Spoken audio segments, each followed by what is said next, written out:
حضرت خالد بن ولید رضی اللہ تعالیٰ عنہ نے عقیدر کو پکڑے رکھا اور کچھ دور جا کر گھوڑا روکا۔ عقیدر سے کہا کہ اس کے بھاگ نکلنے کی کوئی صورت نہیں۔ انہوں نے اسے گھوڑے سے اتارا، خود بھی اترے۔ کیا تم اپنے آپ کو ناقابل تسخیر سمجھتے تھے؟ خالد رضی اللہ تعالیٰ عنہ نے پوچھا۔ ہاں، میں اپنے آپ کو ناقابل تسخیر سمجھتا تھا، عقیدر بن مالک نے کہا، لیکن تو نے مجھے اپنا نام نہیں بتایا۔ خالد رضی اللہ تعالیٰ عنہ نے جواب دیا، خالد بن ولید۔ ہاں، عقیدر نے کہا، میں نے یہ نام سنا ہے، یہاں تک خالد ہی پہنچ سکتا تھا۔ نہیں عقیدر، خالد رضی اللہ تعالیٰ عنہ نے کہا، یہاں تک ہر وہ انسان پہنچ سکتا ہے جس کے دل میں اللہ کا نام ہے اور وہ محمد صلی اللہ علیہ وسلم کو اللہ کا رسول مانتا ہے۔ میرے ساتھ کیا سلوک ہوگا؟ عقیدر نے پوچھا۔ تیرے ساتھ وہ سلوک نہیں ہوگا جو تو نے ہمارے رسول صلی اللہ علیہ وسلم کے ایلچی کے ساتھ کیا تھا، خالد رضی اللہ تعالیٰ عنہ نے کہا۔ ہم سے اچھے سلوک کی توقع رکھ ابن مالک۔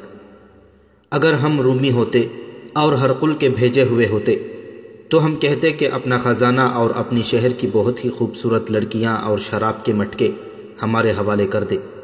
پہلے ہم عیش و عشرت کرتے، پھر ہرقل کے حکم کی تعمیل کرتے۔ ہاں، عقیدر نے کہا، رومی ہوتے تو ایسے ہی کرتے، اور وہ ایسا کر رہے ہیں۔ وہ کون سا تحفہ ہے جو میں ہرقل کو نہیں بھیجتا؟ ولید کے بیٹے، مجھ پر لازم ہے کہ رومیوں کو خوش رکھوں۔ کہاں ہے رومی؟ خالد رضی اللہ تعالیٰ عنہ نے کہا، کیا تو انہیں مدد کے لیے بلا سکتا ہے؟ ہم تیری مدد کو آئیں گے۔ میں تجھے قیدی بنا کر نہیں، معزز مہمان بنا کر اللہ کے رسول صلی اللہ علیہ وسلم کے پاس لے جا رہا ہوں۔ تجھ پر کوئی ظلم نہیں ہوگا، جبر نہیں ہوگا۔ ہم دشمنی کا نہیں، دوستی کا پیغام لے کر آئے ہیں۔ ہمارے رسول صلی اللہ علیہ وسلم کے سامنے جا کر تجھے تاسف ہوگا کہ جس کا تو دشمن رہا ہے وہ تو دوستی کے قابل ہے۔ عقیدر بن مالک کی جیسے زبان گنگ ہو گئی ہو، اس نے کچھ بھی نہ کہا۔ اس کا گھوڑا وہیں کہیں آوارہ پھر رہا تھا۔ خالد رضی اللہ تعالیٰ عنہ نے اپنے سواروں سے کہا کہ عقیدر کے گھوڑے کو پکڑ لائیں۔ سوار گھوڑے کو پکڑ لائے۔ خالد رضی اللہ تعالیٰ عنہ نے عقیدر کو گھوڑے پر سوار کیا اور تبوک کو واپسی کا حکم دے دیا۔ تبوک پہنچ کر خالد رضی اللہ تعالیٰ عنہ نے عقیدر بن مالک کو رسول خدا صلی اللہ علیہ وسلم کے حضور پیش کیا۔ آپ صلی اللہ علیہ وسلم نے اس کے آگے اپنی شرطیں رکھیں، لیکن ایسی شرط کا اشارہ تک نہ کیا کہ وہ اسلام قبول کر لے۔ اس کے ساتھ مہمانوں جیسا سلوک کیا گیا، اس پر کوئی خوف طاری نہ کیا گیا۔ اسے یہی ایک شرط بہت اچھی لگی کہ مسلمان اس کی حفاظت کریں گے۔ اس نے جزیہ دینے کی شرط مان لی اور دوستی کا معاہدہ کر لیا۔ بے شک صرف مسلمان ہیں جو میری مدد کو پہنچ سکتے ہیں، معاہدہ کر کے اس نے کہا تھا۔ جب عقیدر بن مالک نے بھی دوستی کا معاہدہ کر کے مسلمانوں کو جزیہ دینا قبول کر لیا تو کئی اور چھوٹے چھوٹے قبیلوں کے سردار تبوک میں رسول کریم صلی اللہ علیہ وسلم کے پاس آ گئے اور اطاعت قبول کر لی۔ اس طرح دور دور تک کے علاقے مسلمانوں کے زیر اثر آ گئے اور تمام قبائلی مسلمانوں کے اتحادی بن گئے۔ ان میں متعدد قبائل نے اسلام قبول کر لیا۔ اب رومیوں سے جنگ کی ضرورت نہیں رہی تھی، ان کی پیش قدمی کا راستہ رک گیا تھا، بلکہ ہرقل کے لیے خطرہ پیدا ہو گیا تھا کہ وہ مسلمانوں سے ٹکر لینے کو آگے بڑھا تو راستے کے تمام قبائل اسے اپنے علاقے میں ہی ختم کر دیں گے۔ رسول اکرم صلی اللہ علیہ وسلم نے مجاہدین کے لشکر کو مدینہ کو واپسی کا حکم دے دیا۔ یہ لشکر دسمبر 630 عیسوی میں مدینہ پہنچ گیا۔ اسلام عقیدے کے لحاظ سے اور عسکری لحاظ سے بھی ایک ایسی طاقت بن چکا تھا کہ رسول کریم صلی اللہ علیہ وسلم کے بھیجے ہوئے ایلچی کہیں بھی چلے جاتے، انہیں شاہی مہمان سمجھا جاتا اور ان کا پیغام احترام سے سنا جاتا تھا۔ رسول کریم صلی اللہ علیہ وسلم نے دور دراز کے قبیلوں اور چھوٹی بڑی حکومتوں کو قبول اسلام کے دعوت نامے بھیجنے شروع کر دیے۔ ان میں بعض سردار سرکش، خودسر اور کم فہم تھے۔ ان کی طرف رسول کریم صلی اللہ علیہ وسلم کا پیغام اس قسم کا ہوتا تھا کہ قبول اسلام کے بجائے اگر وہ اپنی جنگی طاقت آزمانا چاہتے ہیں تو آزما لیں، اور یہ سوچ لیں کہ شکست کی صورت میں انہیں مسلمانوں کا مکمل طور پر مطیع ہونا پڑے گا اور ان کی کوئی شرط قبول نہیں کی جائے گی۔ رسول کریم صلی اللہ علیہ وسلم نے ایسی ایک مہم خالد بن ولید رضی اللہ تعالیٰ عنہ کی زیر کمان یمن کے شمال میں نجران بھیجی۔ وہاں قبیلہ بنو حارثہ بن کعب آباد تھا۔ ان لوگوں نے رسول کریم صلی اللہ علیہ وسلم کے پیغام کا مذاق اڑایا تھا۔ خالد رضی اللہ تعالیٰ عنہ مجاہدین کے ایک سوار دستے کو، جس کی تعداد 400 تھی، ساتھ لے کر جولائی 631 عیسوی میں یمن کو روانہ ہوئے۔ مشہور مورخ ابن ہشام نے لکھا ہے کہ رسول اللہ صلی اللہ علیہ وسلم نے خالد رضی اللہ تعالیٰ عنہ سے کہا کہ انہیں حملے کے لیے نہیں بھیجا جا رہا، بلکہ وہ پیغام لے کر جا رہے ہیں۔ چونکہ بنو حارثہ سرکش ذہنیت کی وجہ سے کسی خوش فہمی میں مبتلا ہیں، اس لیے خالد رضی اللہ تعالیٰ عنہ انہیں 3 بار کہیں کہ وہ اسلام قبول کر لیں۔ اگر وہ سرکشی سے باز نہ آئیں اور خون ریزی کو پسند کریں تو انہیں خون ریزی کے لیے للکارا جائے۔ خالد رضی اللہ تعالیٰ عنہ جس جارحانہ انداز سے وہاں پہنچے اور جس انداز سے انہوں نے بنو حارثہ بن کعب کو قبول اسلام کی دعوت دی، اس نے مطلوبہ اثر دکھایا۔ اس قبیلے نے بلا حیل و حجت اسلام قبول کر لیا۔ خالد رضی اللہ تعالیٰ عنہ واپس آنے کے بجائے وہیں رکے رہے اور انہیں اسلام کے اصول اور ارکان سمجھاتے رہے۔ خالد رضی اللہ تعالیٰ عنہ جنہیں تاریخ نے فن حرب و ضرب کا ماہر اور صف اول کا سالار تسلیم کیا ہے، نجران میں 6 مہینے مبلغ اور معلم بنے رہے۔ انہوں نے جب دیکھا کہ اسلام ان لوگوں کے دلوں میں اتر گیا ہے تو خالد رضی اللہ تعالیٰ عنہ جنوری 632 عیسوی میں واپس آ گئے۔ ان کے ساتھ بنو حارثہ کے چند ایک سرکردہ افراد تھے جنہوں نے رسول کریم صلی اللہ علیہ وسلم کے دست مبارک پر بیعت کی۔ رسول خدا صلی اللہ علیہ وسلم نے ان میں سے ایک کو امیر مقرر کیا۔ اسلام کے دشمنوں نے جب دیکھا کہ مسلمانوں کو میدان جنگ میں شکست دینا ممکن نہیں رہا اور یہ بھی دیکھا کہ اسلام لوگوں کے دلوں میں اتر گیا ہے، تو انہوں نے اسلام کو نقصان پہنچانے کا ایک اور طریقہ اختیار کیا۔ یہ تھا رسالت اور نبوت کا دعویٰ۔ متعدد افراد نے نبوت کا دعویٰ کیا، جن میں بنی اسد کا طلیحہ، بنی حنیفہ کا مسلمہ اور یمن کا اسود انسی خاص طور پر قابل ذکر ہیں۔ اس کا نام عقیلہ بن کعب تھا۔ چونکہ اس کا رنگ کالا تھا اس لیے وہ اسود کے نام سے مشہور ہوا۔ اسود عربی میں کالے کو کہتے ہیں۔ وہ یمن کے مغربی علاقے کے ایک قبیلہ انس کا سردار تھا، اس لیے اسے اسود الانسی کہتے تھے۔ تاریخ میں اس کا یہی نام آیا ہے۔ وہ عبادت گاہ کا کاہن بھی رہ چکا تھا۔ بالکل سیاہ رنگت کے باوجود اس میں ایسی کشش تھی کہ لوگ اس کے ہلکے سے اشارے کا بھی اثر قبول کر لیتے تھے۔ اس میں مقناطیس جیسی قوت تھی کہ عورتیں اس کے کالے چہرے کو ناپسند کرنے کے بجائے اس کے قریب ہونے کی کوشش کرتی تھیں۔ اس نے یہ پر اسراریت عبادت گاہ میں حاصل کی تھی۔ کاہن کو لوگ دیوتاؤں کا منظور نظر اور ایلچی سمجھتے تھے۔ اس علاقے کے زیادہ تر لوگوں نے اسلام قبول کر لیا تھا۔ اسود کے اپنے قبیلے میں اسلام داخل ہو چکا تھا، لیکن اسود نے ان کے خلاف کبھی کوئی بات نہیں کی تھی، جیسے ان لوگوں کے ساتھ ان کا کوئی تعلق ہی نہ ہو۔ بعض مورخین نے لکھا ہے کہ وہ خود بھی مسلمان ہو گیا تھا۔ اس وقت یمن کا حکمران بازان نام کا ایک ایرانی تھا۔ ایران کا شہنشاہ خسرو پرویز کسریٰ تھا۔ رسول کریم صلی اللہ علیہ وسلم نے دور کے ملکوں کے جن بادشاہوں کو قبول اسلام کے خطوط لکھے تھے ان میں شہنشاہ ایران بھی تھا۔ اسے خط دینے کے لیے رسول اللہ صلی اللہ علیہ وسلم نے عبداللہ رضی اللہ تعالیٰ عنہ بن حذافہ کو بھیجا تھا۔ عبداللہ رضی اللہ تعالیٰ عنہ نے خسرو پرویز کے دربار میں اسے خط دیا۔ اس نے خط کسی اور کو دے کر کہا کہ اسے اس کا ترجمہ سنایا جائے۔ اسے جب خط اس کی زبان میں سنایا گیا تو وہ آگ بگولا ہو گیا۔ اس نے غصے سے باولا ہو کر خط کو بری طرح پھاڑ کر اس کے پرزے پھینک دیے اور عبداللہ بن حذافہ کو دربار سے نکال دیا۔ عبداللہ رضی اللہ تعالیٰ عنہ اتنی دور کی مسافت سے آئے اور رسول اللہ صلی اللہ علیہ وسلم کے حضور بتایا کہ شہنشاہ ایران نے خط پھاڑ ڈالا ہے۔ خسرو پرویز کا غصہ خط پھاڑنے سے ٹھنڈا نہیں ہوا تھا۔ یمن پر ایران کی حکمرانی تھی اور بازان وہاں کا گورنر تھا۔ شہنشاہ ایران نے اپنے گورنر بازان کو خط بھیجا کہ حجاز میں محمد صلی اللہ علیہ وسلم نام کا کوئی آدمی ہے جس نے نبوت کا دعویٰ کر رکھا ہے۔ اس نے لکھا کہ رسول کریم صلی اللہ علیہ وسلم کو زندہ پکڑ کر یا آپ صلی اللہ علیہ وسلم کا نعوذ باللہ سر کاٹ کر اس کے دربار ایران میں پیش کیا جائے۔ بازان نے یہ خط اپنے 2 آدمیوں کو دے کر مدینہ بھیج دیا۔ مورخوں میں اختلاف پایا جاتا ہے۔ بعض لکھتے ہیں کہ بازان نے ان آدمیوں کو رسول اللہ صلی اللہ علیہ وسلم کو پکڑ لانے یا قتل کر کے نعوذ باللہ آپ صلی اللہ علیہ وسلم کا سر لانے کے لیے بھیجا تھا، اور کچھ مورخوں نے لکھا ہے کہ بازان نے اسلام تو قبول نہیں کیا تھا، لیکن وہ حضور اکرم صلی اللہ علیہ وسلم سے اتنا متاثر تھا کہ آپ کو اپنے شہنشاہ کے ارادے سے خبردار کرنا چاہتا تھا۔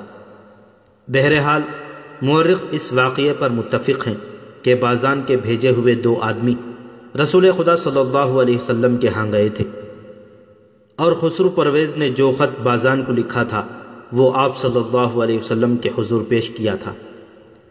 رسول خدا صلی اللہ علیہ وسلم نے خط دیکھا اور آپ صلی اللہ علیہ وسلم نے مسکرا کر کہا کہ شہنشاہ ایران گزشتہ رات اپنے بیٹے شیرویہ کے ہاتھ قتل ہو گیا ہے، اور آج صبح سے ایران کا شہنشاہ شیرویہ ہے۔ گزشتہ رات کے قتل کی خبر مدینہ میں اتنی جلدی کیسے پہنچ گئی؟ بازان کے ایک آدمی نے پوچھا اور کہنے لگا، کیا یہ ہمارے شہنشاہ کی توہین نہیں کہ یہ غلط خبر پھیلا دی جائے کہ اسے اس کے بیٹے نے قتل کر دیا ہے؟ مجھے میرے اللہ نے بتایا ہے۔ رسول کریم صلی اللہ علیہ وسلم نے کہا، جاؤ بازان کو بتا دو کہ اس کا شہنشاہ اب خسرو نہیں شیرویہ ہے۔ رسول خدا صلی اللہ علیہ وسلم کو یہ خبر بذریعہ الہام ملی تھی۔ بازان کے آدمی واپس گئے اور اسے بتایا کہ رسول اللہ صلی اللہ علیہ وسلم نے کیا کہا ہے۔ 3-4 دنوں بعد بازان کو اپنے نئے شہنشاہ شیرویہ کا خط ملا، جس میں تحریر تھا کہ خسرو پرویز کو فلاں رات ختم کر دیا گیا ہے۔ یہ وہی رات تھی جو حضور صلی اللہ علیہ وسلم نے بتائی تھی۔ کچھ دنوں بعد بازان کو رسول کریم صلی اللہ علیہ وسلم کا خط ملا کہ وہ اسلام قبول کر لے۔ بازان پہلے ہی آپ صلی اللہ علیہ وسلم سے متاثر تھا، الہام نے اسے اور زیادہ متاثر کیا۔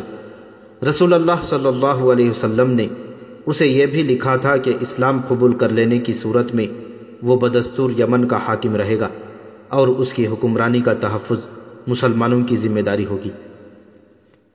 بازان نے اسلام قبول کر لیا اور وہ حاکم یمن رہا۔ تھوڑے ہی عرصے بعد فوت ہو گیا۔ رسول اکرم صلی اللہ علیہ وسلم نے یمن کو کئی حصوں میں تقسیم کر دیا اور ہر حصے کا الگ حاکم مقرر کیا۔ بازان کا بیٹا جس کا نام شہر تھا، رسول کریم صلی اللہ علیہ وسلم نے اسے صنعا اور اس کے گرد و نواح کے علاقے کا حاکم بنایا۔ یہ خبر اڑی تھی کہ اسود انسی یمن کے علاقے مزہج میں چلا گیا ہے اور ایک غار میں رہتا ہے جس کا نام خسان تھا۔ اچانک یہ خبر ہوا کی طرح سارے یمن میں پھیل گئی کہ اسود غار سے نکل آیا ہے اور اسے خدا نے نبوت عطا کی ہے، اور اب وہ اسود انسی نہیں رحمان الیمن ہے۔ خبر سنانے والے کسی شک کا اظہار نہیں کرتے تھے، بلکہ وہ مصدقہ خبر سناتے تھے کہ اسود کو نبوت مل گئی ہے، انہوں نے اسے نبی تسلیم کر لیا ہے۔ جا کر دیکھو، خبر سنانے والے کہتے پھرتے تھے، مزہج جا کر دیکھو، رحمان الیمن مردوں کو زندہ کرتا ہے، آگ کے شعلوں کو پھول بنا دیتا ہے۔ چلو لوگوں چلو، اپنی روح کی نجات کے لیے چلو۔ جن لوگوں نے اسلام قبول کر لیا تھا وہ بھی مزہج کو اٹھ دوڑے۔ اسود چونکہ کاہن رہ چکا تھا، اس لیے لوگ پہلے ہی تسلیم کرتے تھے کہ دیوتاؤں نے اسے کوئی پر اسرار طاقت دے رکھی ہے۔ اب اس نے نبوت کا دعویٰ کیا تو لوگوں نے فوراً اس دعوے کو تسلیم کر لیا۔ غار خوبان کے سامنے ہر لمحہ لوگوں کا ہجوم رہنے لگا۔ وہ اسود کی ایک جھلک دیکھنے کو بےتاب رہتے تھے۔ وہ دن کو تھوڑے سے وقت کے لیے باہر نکلتا تھا اور غار کے قریب ایک اونچی جگہ کھڑے ہو کر لوگوں کو قرآن کی آیات کی طرز کے جملے سناتا اور کہتا تھا کہ اس کے پاس ایک فرشتہ آتا ہے جو اسے ہر روز خدا کی طرف سے ایک آیت اور راز کی ایک دو باتیں بتا جاتا ہے۔ وہ لوگوں کو اپنے معجزے بھی دکھایا کرتا تھا، مثلاً جلتی ہوئی مشعل اپنے منہ میں ڈال لیا کرتا، اور جب مشعل اس کے منہ سے نکلتی تو وہ جل رہی ہوتی تھی۔ اس نے ایک لڑکی کو ہوا میں معلق کر کے بھی دکھایا۔ ایسے ہی چند اور شعبدے کیے جو وہ لوگوں کو دکھاتا تھا اور لوگ انہیں معجزے کہتے تھے۔ ایک تو وہ چرب زبان تھا، دوسرے وہ خوش الحان تھا، اس کے بولنے کا انداز پرکشش تھا۔ اس نے یمن والوں کو یہ نعرہ دے کر کہ یمن یمن والوں کا ہے، ان کے دل موہ لیے تھے۔ یمنی بڑی لمبی مدت سے ایرانیوں کے زیر نگیں چلے آ رہے تھے۔ ایرانی تسلط بازان کے قبول اسلام کے ساتھ ہی ختم ہو گیا تو حجاز کے مسلمان آ گئے۔ اس کے علاوہ وہاں یہودی، نصرانی اور مجوسی بھی رہتے تھے۔ یہ سب اسلام کی بیخ کنی چاہتے تھے۔ انہوں نے اسود انسی کی نبوت کے قدم جمانے میں درپردہ بہت کام کیا۔ اسود اپنی نبوت کی صداقت ایک گدھے کے ذریعے ثابت کیا کرتا تھا۔ اس کے سامنے ایک گدھا لایا جاتا، وہ گدھے کو کہتا بیٹھ جا، گدھا بیٹھ جاتا، پھر کہتا میرے آگے سر جھکا، گدھا سجدے کی انداز سے سر جھکا دیتا۔ گدھے کے لیے اس کا تیسرا حکم ہوتا، میرے آگے گھٹنے ٹیک دے، گدھا اس کے آگے گھٹنے ٹیک دیتا۔ دیکھتے ہی دیکھتے اسود انسی کو یمن کے لوگوں نے نبی مان لیا۔ اسود نے ان لوگوں کو ایک فوج کی صورت میں منظم کر لیا۔ اس نے سب سے پہلے نجران کا رخ کیا۔ وہاں رسول کریم صلی اللہ علیہ وسلم کے مقرر کیے ہوئے دو مسلمان حاکم تھے، خالد بن سعید اور عمرو بن حزم۔ اسود کے ساتھ بہت بڑا لشکر تھا۔ وہ نجران میں داخل ہوا تو وہاں کے باشندے بھی اس کے ساتھ مل گئے۔ دونوں مسلمان حاکموں کے لیے بھاگ نکلنے کے سوا کوئی چارہ نہ تھا۔ انہوں نے راہ فرار اختیار کی۔ اسود انسی اس پہلی فتح سے سرشار ہو گیا اور اس کے لشکر کی تعداد بھی زیادہ ہو گئی۔ اس نے نجران میں اپنی حکومت قائم کر کے صنعاء کی طرف پیش قدمی کی۔ وہاں بازان کا بیٹا شہر حکمران تھا۔ اس کے پاس فوج تھوڑی تھی، پھر بھی وہ مقابلے میں ڈٹ گیا۔ اس کی للکار نے اپنی فوج کے قدم اکھڑنے نہ دیے، لیکن شہر بن بازان چونکہ اپنی فوج کا حوصلہ قائم رکھنے کے لیے سپاہیوں کی طرح لڑ رہا تھا، اس لیے شہید ہو گیا۔ اس سے اس کی فوج کا حوصلہ ٹوٹ گیا۔ اسود کے خلاف لڑنے والے وہ یمنی تھے جنہوں نے اسلام قبول نہیں کیا تھا، لیکن شکست کی صورت میں جان کا خطرہ مسلمانوں کو تھا۔ انہیں اسود کے لشکر کے ہاتھوں قتل ہونا تھا۔ اسود کسی مسلمان کو نہیں بخشتا تھا، چنانچہ مسلمان جانیں بچا کر نکل گئے اور مدینہ جا پہنچے۔ اسود انسی جو اب رحمان الیمن کہلاتا تھا، حضر موت، بحرین، احسا اور عدن تک کے تمام علاقوں پر بھی قبضہ کر کے تمام یمن کا بادشاہ بن گیا تھا۔ اسلام کے لیے یہ بہت بڑا چیلنج تھا۔ شمال کی طرف سے رومیوں کے حملے کا خطرہ ہر وقت موجود رہتا تھا۔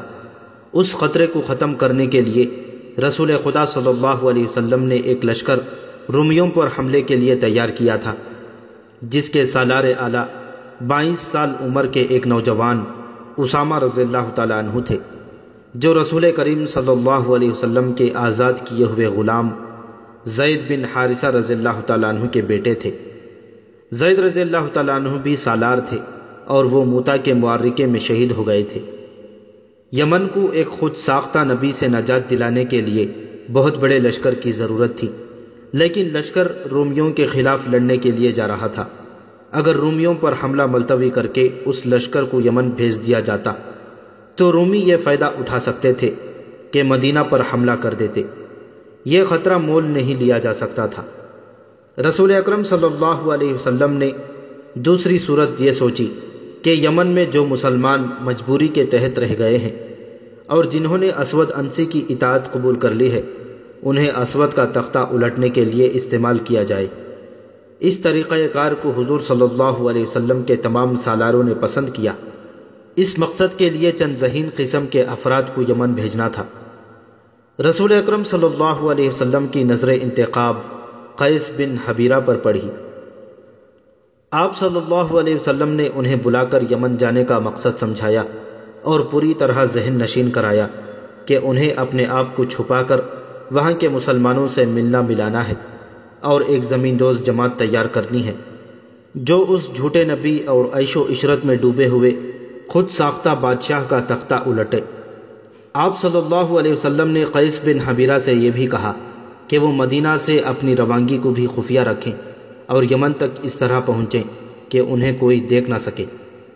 اس پرخطر مہم کو اور زیادہ مستحکم کرنے کے لیے رسول کریم صلی اللہ علیہ وسلم نے وبر بن یحنس کو ایک خط دے کر یہ کہا کہ یمن میں کچھ مسلمان سردار موجود ہیں جنہوں نے مجبوری کے تحت اسود کی اطاعت قبول کر لی ہے۔ یہ خط انہیں پڑھوا کر ضائع کر دینا ہے اور باقی کام قیس بن حبیرہ کریں گے۔ اسود انسی نے جب صنعا پر حملہ کیا تھا تو وہاں کے حاکم شہر بن بازان نے مقابلہ کیا، لیکن وہ شہید ہو گیا تھا۔ اس کی جوان سال بیوی جس کا نام آزاد تھا اسود کے ہاتھ چڑھ گئی۔ آزاد غیر معمولی طور پر حسین ایرانی عورت تھی۔ اس نے اسود کو قبول کرنے سے انکار کر دیا، لیکن اسود نے اسے جبراً اپنی بیوی بنا لیا تھا۔ آزاد اب اس شخص کی اسیر تھی جس سے وہ انتہا درجے کی نفرت کرتی تھی۔ اکیلی عورت کر ہی کیا سکتی تھی؟ اس کی خوش نصیبی صرف اتنی تھی کہ اسود عورتوں کا دل دادا تھا۔ اس نے اپنے حرم میں 20 عورتیں رکھی ہوئی تھیں۔ اسے تحفے میں بھی نوجوان لڑکیاں ملا کرتی تھیں۔ وہ ہر وقت عورت اور شراب کے نشے میں بدمست رہتا تھا۔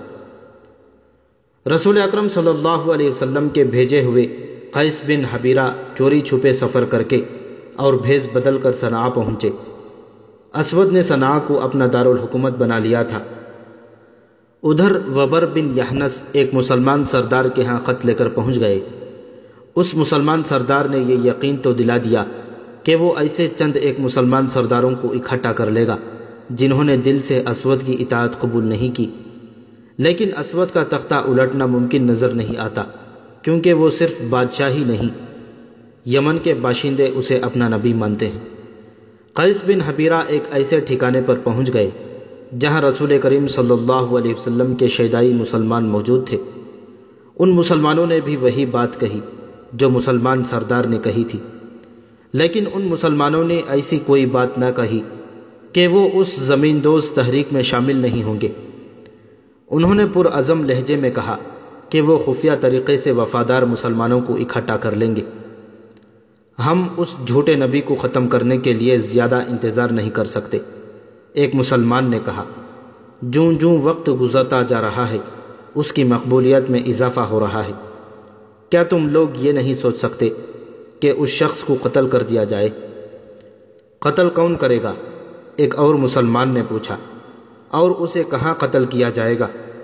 وہ محل سے باہر نکلتا ہی نہیں۔ یہ بھی معلوم ہوا ہے کہ محل کے ارد گرد محافظوں کا بڑا سخت پہرا ہوتا ہے۔ کیا ہم میں کوئی ایسا آدمی نہیں جو اسلام کے نام پر اپنی جان قربان کر دے؟ قتل کا مشورہ دینے والے مسلمان نے پوچھا۔ اس طرح جان دینے سے کیا حاصل کہ جسے قتل کرنا ہے اس تک پہنچ ہی نہ سکے؟ ایک اور مسلمان نے کہا، بہرحال ہمیں خفیہ طریقے سے یہ تحریک چلانی ہے کہ کم از کم مسلمان بغاوت کے لیے تیار ہو جائیں۔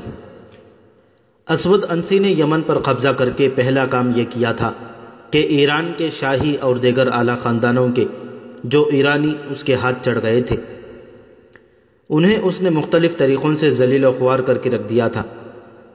ان کی حالت زر خرید غلاموں سے بدتر کر دی گئی تھی، لیکن اسود کی حکومت میں سب سے بڑی کمزوری یہ تھی کہ اس کے پاس نہ کوئی تجربہ کار سالار تھا، نہ کوئی کاروبار حکومت چلانے والا قابل آدمی تھا۔ یہ خطرہ تو وہ ہر لمحہ محسوس کرتا تھا کہ مسلمان اس پر حملہ کریں گے۔ وہ خود عسکری ذہن نہیں رکھتا تھا۔ اس کمی کو پورا کرنے کے لیے اسے ایرانیوں کا ہی تعاون حاصل کرنا پڑا۔ اس کے سامنے 3 نام آئے۔ ان میں ایک ایرانی کا نام قیس بن عبد الغوث تھا جو بازان کے وقتوں کا مانا ہوا سالار تھا۔ دوسرے 2 حکومت چلانے والے مہارت رکھتے تھے، ایک تھا فیروز اور دوسرا جازویہ۔ فیروز نے اسلام قبول کر لیا تھا اور وہ صحیح معنوں میں اور سچے دل سے مسلمان تھا۔ اسود نے قیس بن عبد الغوث کو سالار اعلیٰ بنا دیا اور فیروز اور جازویہ کو وزیر مقرر کیا۔ تینوں نے اسود کی وفاداری کا حلف اٹھایا اور اسے یقین دلایا کہ وہ ہر حالت میں اس کے وفادار رہیں گے۔ ایک روز فیروز باہر کہیں گھوم پھر رہا تھا کہ ایک گداگر نے اس کا راستہ روک لیا اور ہاتھ پھیلایا۔ تو مجھے معذور نظر نہیں آتا؟ فیروز نے اسے کہا، اگر تو معذور ہے تو تیری معذوری یہی ہے کہ تجھ میں غیرت اور خودداری نہیں۔ تو نے ٹھیک پہچانا ہے، گداگر نے اپنا ہاتھ پیچھے کرتے ہوئے کہا۔ میری معذوری یہی ہے کہ میری غیرت مجھ سے چھن گئی ہے، اور میں دیکھ رہا ہوں کہ تیری بھی یہی معذوری ہے۔ میں نے بھیک کے لیے ہاتھ نہیں پھیلایا، میں اپنی غیرت واپس مانگ رہا ہوں۔ اگر تو پاگل نہیں ہو گیا تو مجھے بتا کہ تیرے دل میں کیا ہے؟ فیروز نے گداگر سے پوچھا۔ میرے دل میں اللہ کے اس رسول صلی اللہ علیہ وسلم کا نام ہے جس کا تو شیدائی ہے۔ گداگر نے فیروز کی آنکھوں میں آنکھیں ڈال کر کہا، اگر اسود انسی کی شراب تیری رگوں میں چلی نہیں گئی تو میں جھوٹ نہیں کہہ رہا کہ تو نے دل پر پتھر رکھ کر اسود کی وزارت قبول کی ہے۔ فیروز نے ادھر ادھر دیکھا۔ وہ سمجھ گیا کہ یہ مدینہ کا مسلمان ہے، لیکن اسے یہ خطرہ بھی محسوس ہوا کہ یہ اسود کا کوئی مخبر بھی ہو سکتا ہے۔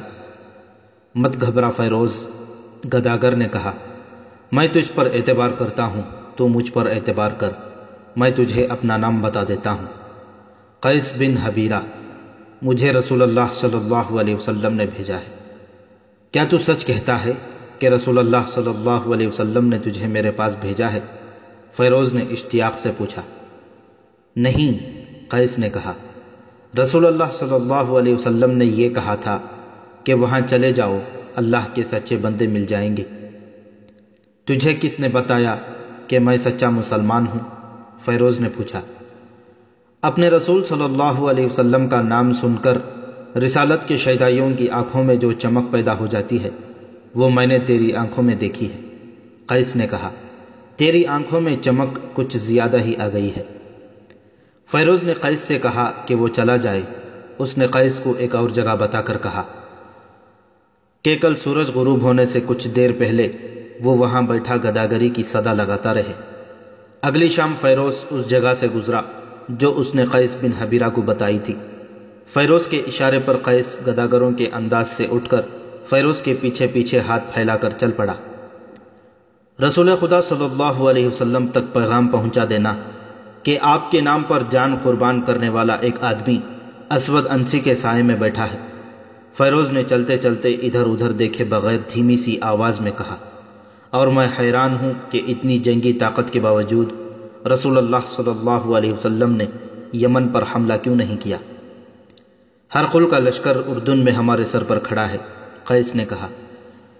ہمارا لشکر رومیوں پر حملہ کرنے جا رہا ہے، کیا ہم 2 آدمی پورے لشکر کا کام نہیں کر سکیں گے؟ کیا تو نے یہ سوچا ہے کہ 2 آدمی کیا کر سکتے ہیں؟ فیروز نے پوچھا۔ قتل، قیس نے جواب دیا اور کہنے لگا، مجھ سے یہ نہ پوچھنا کہ اسود کو کس طرح قتل کیا جا سکتا ہے۔ کیا تو نے اپنے چچا کی بیٹی آزاد کو دل سے اتار دیا ہے؟ فیروز چلتے چلتے رک گیا۔ اس کے چہرے پر کچھ اور ہی طرح کی رونق آ گئی، جیسے خون اچانک ابل پڑا ہو۔ تو نے مجھے روشنی دکھا دی ہے، اس نے کہا، قتل کے سوا کوئی اور راستہ نہیں۔ میری چچازاد بہن کا نام لے کر تو نے میرا کام آسان کر دیا ہے۔ یہ کام میں کروں گا، تو اپنا کام کرتا رہ۔ جا قیس، زندہ رہے تو ملیں گے۔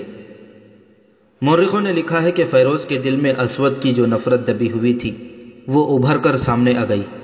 اس نے اسود انسی کے ایرانی سالار قیس بن عبد الغوث اور دازویہ کو اپنا ہمراز بنا لیا۔ اسود کا قتل ایک وزیر کے لیے بھی آسان نہیں تھا جو اس کے ساتھ رہتا تھا۔ اسود کے محافظ اسے ہر وقت اپنے نرغے میں رکھتے تھے۔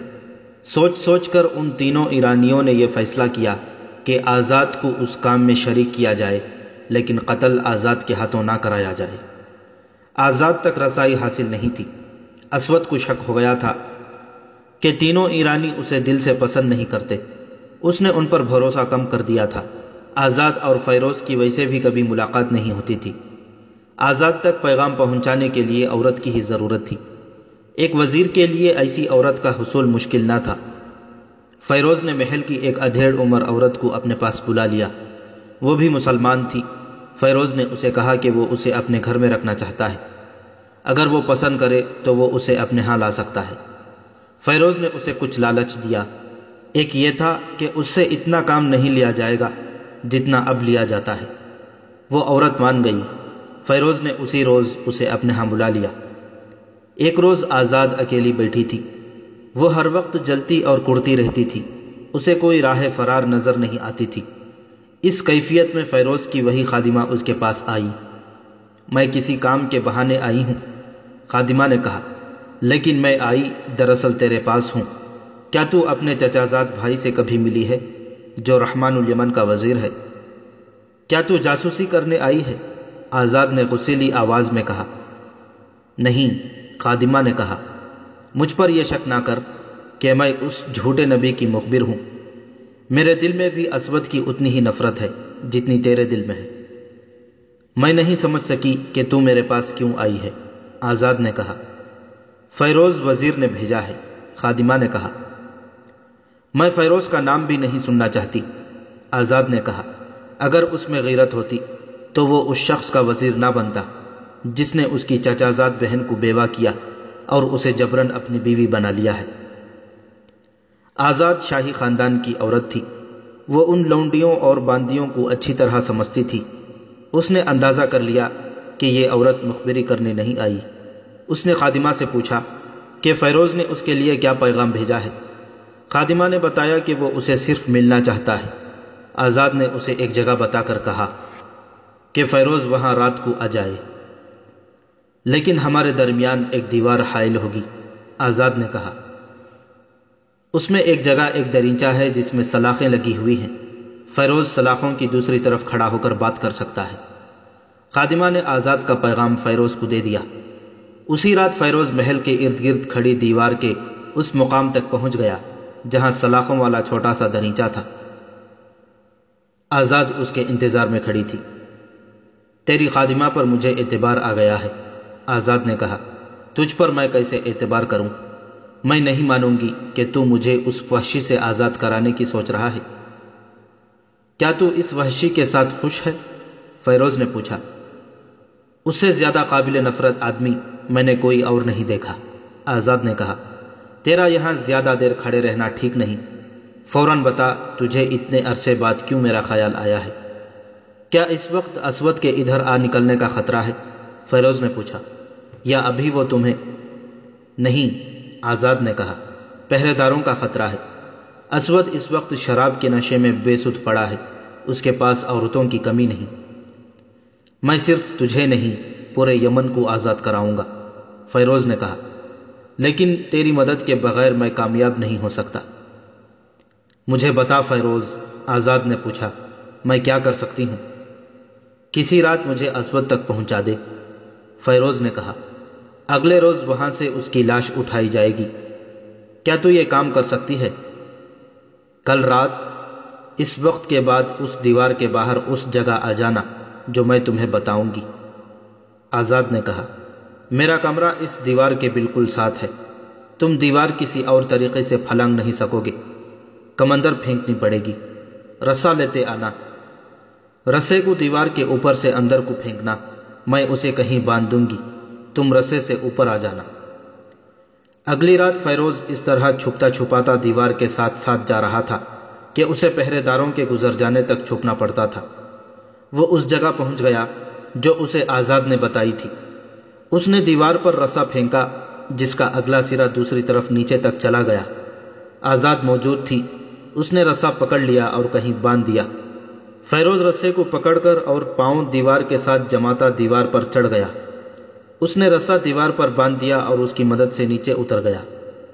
آزاد اسے اپنے کمرے میں لے گئی اور آدھی رات کے بعد تک اسے کمرے میں ہی رکھا کیونکہ اسود کے بیدار ہونے کا خطرہ تھا۔ آدھی رات کے بعد وہ بے ہوش اور بے سدھ ہو جاتا ہے، آزاد نے کہا۔ یہ شخص انسانوں کے روپ میں دیو ہے، ایسا دیو جو شراب پیتا اور عورتوں کو کھاتا ہے۔ تم نے اس کی جسامت دیکھی ہے؟ اتنا لمبا اور چوڑا جسم تلوار کی ایک دو وار تو شراب کی طرح پی جائے گا۔ اسے ہلاک کرنا آسان نہیں ہوگا۔ اسے ہلاک کرنا ہے خواہ میں خود ہلاک ہو جاؤں، فیروز نے کہا۔ آزاد نے کمرے کا دروازہ ذرا سا کھولا اور باہر دیکھا۔ اس غلام گردش کے اگلے سرے پر ایک پہرے دار کھڑا رہتا تھا۔ وہ سائے کی طرح کھڑا نظر آ رہا تھا۔ صاف پتہ چلتا تھا کہ اس طرف اس کی پیٹھ ہے۔ آزاد اپنے کمرے سے نکلی اور دبے پاؤں اسود کے کمرے کا دروازہ کھولا۔ ہلکی روشنی والا ایک فانوس جل رہا تھا۔ اسود پیٹھ کے بل بستر پر پڑا خراٹے لے رہا تھا۔ مورخ بلازری نے اس دور کی تحریروں کے 2 حوالے دے کر لکھا ہے کہ آزاد جب اسود کو دیکھ کر واپس آئی تو اس کا انداز ایسا تھا جیسے ایک شعلہ آیا ہو۔ ایک انتقام اور نفرت کا شعلہ تھا۔ آؤ فیروز، اس نے کانپتی ہوئی آواز میں کہا، وہ بے ہوش پڑا ہے۔ فیروز آزاد کے ساتھ کمرے سے نکل گیا اور دبے پاؤں آزاد کے پیچھے اسود کے کمرے میں داخل ہوا۔ اسود جنگلی سانڈ جیسا انسان تھا۔ کمرے میں شراب اور گناہوں کا تعفن تھا۔ نہ جانے ایسے کیوں ہوا، اسود بیدار ہو گیا۔ اپنے وزیر اور اپنی حسین ایرانی بیوی کو دیکھ کر وہ اٹھ بیٹھا۔ مورخوں نے لکھا ہے کہ آزاد کو وہ قابل اعتماد سمجھتا تھا۔ فیروز کو دیکھ کر اسے کچھ شک ہوا ہوگا۔ اس وقت کیا مصیبت آ گئی؟ اسود نے نشے سے لڑکھڑاتی ہوئی آواز میں پوچھا۔ فیروز نے ایک لمحہ ضائع نہ کیا، تلوار کھینچی اور پوری طاقت سے اسود کی گردن پر وار کیا۔ اسود نے گردن بچا لی اور تلوار اس کے ننگے سر پر پڑی۔ اسود کے منہ سے چیخ نما آوازیں نکلی اور بستر سے لڑک کر دوسری طرف گرا۔ غلام گردش میں دوڑتے قدموں کی دھمک سنائی دی۔ آزاد تیزی سے باہر نکلی اور دروازہ بند کر دیا۔ پہرے دار دوڑا آ رہا تھا۔ آزاد نے تیزی سے آگے بڑھ کر پہرے دار کو روک لیا۔ کمرے میں اسود کی ہلکی ہلکی آوازیں آ رہی تھیں۔ واپس اپنی جگہ چلے جاؤ، آزاد نے پہرے دار کو تحکمانہ لہجے میں کہا۔ رحمان الیمن کے پاس فرشتہ آیا ہوا ہے، وحی نازل ہو رہی ہے، جاؤ، ادھر نہ آنا۔ مورخ بلازری نے لکھا ہے کہ پہرے دار نے احترام سے سر جھکا لیا اور چلا گیا۔ آزاد اندر آئی تو دیکھا کہ اسود فرش سے اٹھ کر بستر پر گر رہا تھا اور فیروز دوسرے وار کے لیے آگے بڑھ رہا تھا۔ اسود بستر پر گر پڑا۔